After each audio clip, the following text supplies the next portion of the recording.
cooperative with aggressive backup. There is over-labeling, there's anger and low levels of empathy. That is an understanding and a feeling for other people's feelings there. So you need to look for the child that you're dealing with, where are they positioned in terms of their appraisal systems, their problem-solving systems? How do they label emotions in themselves and in others? And in taking history, are they generous? Are they kind? Do they share stuff?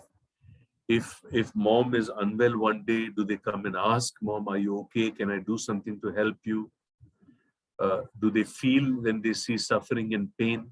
That's the kind of history that one needs to take. If higher values are placed on goals of dominance rather than affiliation, always wanting to be the leader, gets very impatient, as opposed to people who are cooperative, collaborative. What kind of uh, emotions do they have for victim suffering? So we use a lot of stories where we present stories and see how children respond. And do they have a feeling tone, an empathic tone to victim suffering? Do they have an expectation that aggression will beget more tangible rewards and reduce aversive reactions? Do they have low self-esteem? This brings me to the substantive section on management and intervention, which will take me the next 20 to 30 minutes, which will give us ample time for the final discussion and question and answer before Jason, if he's on the program, and Nandini wind up the session.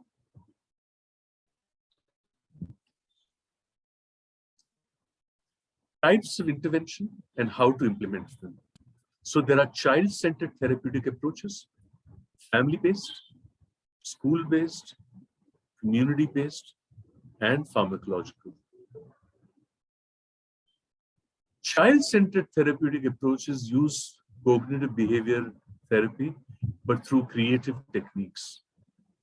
Family-based, we have parent management training called PMT, focusing on parent and family functioning. School-based is the brain power program, which I referred to, and I'll be speaking about this in detail. And this is where the attribution thing comes in.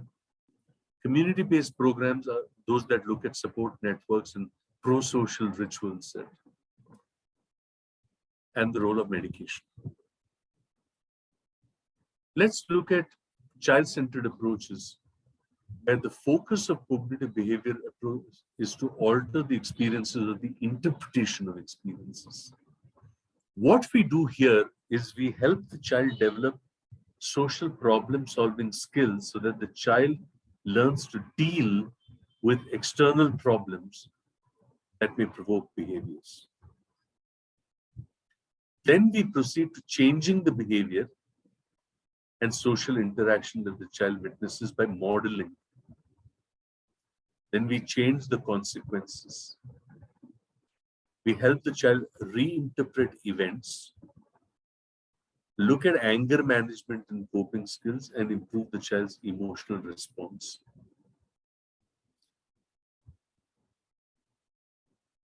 How do we do this? We first establish a relationship with the child and set a common goal. To go back then here, the common goal is the child says, yes, I'm here because they say I get angry very soon, but sometimes I get very provoked when this kind of an external situation occurs and I get really provoked and angry. What we do is that we set a common goal to say, let's examine these external problems that you find provocative and see if we can look at skills that will help you solve this predicament in ways that are beneficial to you and to others. So that's what we mean by setting common goals. Now, here's very important for the therapeutic alliance. Is the therapist another enemy or authority figure? Because as it is, the parents, the teachers, perhaps other people may have told the child, you're really difficult, and I'm going to take you to someone who will set you right. And then the child comes with resentment or perhaps with fear to you. So are you just an extension of the same authority figure, the same disapproving, critical, punitive, dismissive enemy that the child already feels that a parent system is? So one spends a lot of time in establishing an alliance. Most children may deny their responsibility in the aggression cycle, but they're aware and agree with the fact that they end up in trouble in many situations. Let's understand, therefore, that parents' agenda and children's agenda may be very different, and it's important to recognize both, particularly where there is family psychopathology and family dysfunction. Because if a child comes from a family where there is serious marital conflict, domestic violence, and that's the kind of atmosphere that the child has been in and seen aggressive models of conflict resolution, how can we be telling the child or sermonizing to the child that aggression is not good and that it must come down? Let's take a case example. There's a 14-year-old boy.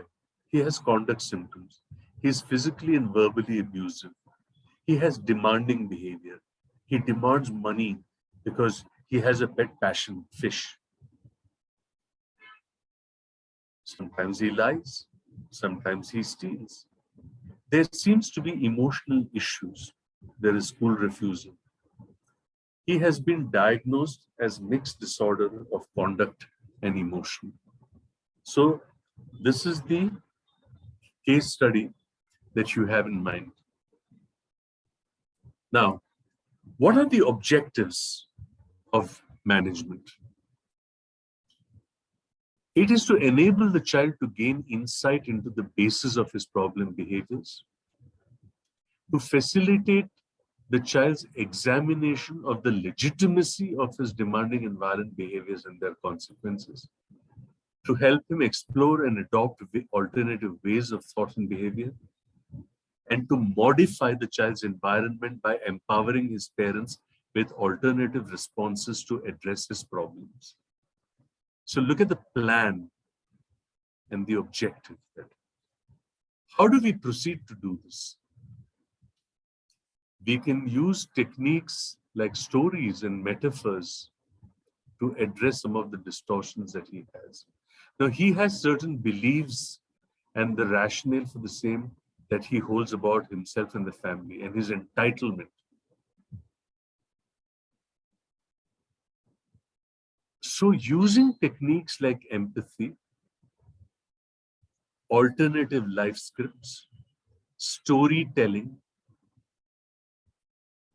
parent-child relationship roles and responsibilities. So we prescribe certain activities at home. But how do we do this? Remember what I told you, that he was very fond of fish?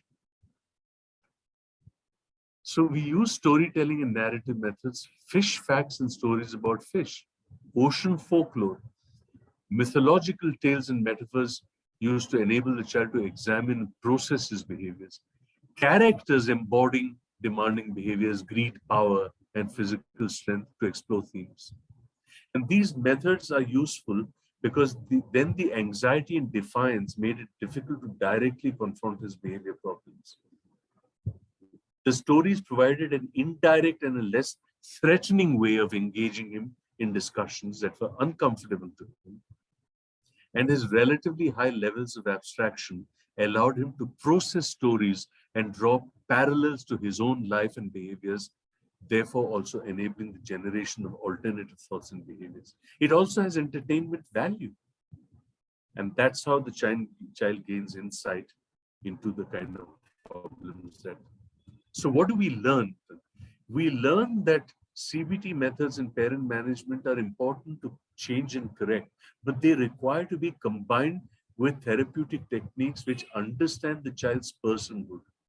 which recognizes his interests, talents, and skills and viewpoints, which validates his emotions and values his sensibility, because this approach will enable him to develop empathy and relationship skills and serve as a stronger base for genuine behavior change. And it's a more holistic approach because it takes into account the child as a person rather than regarding him as a mass of behaviors to be corrected.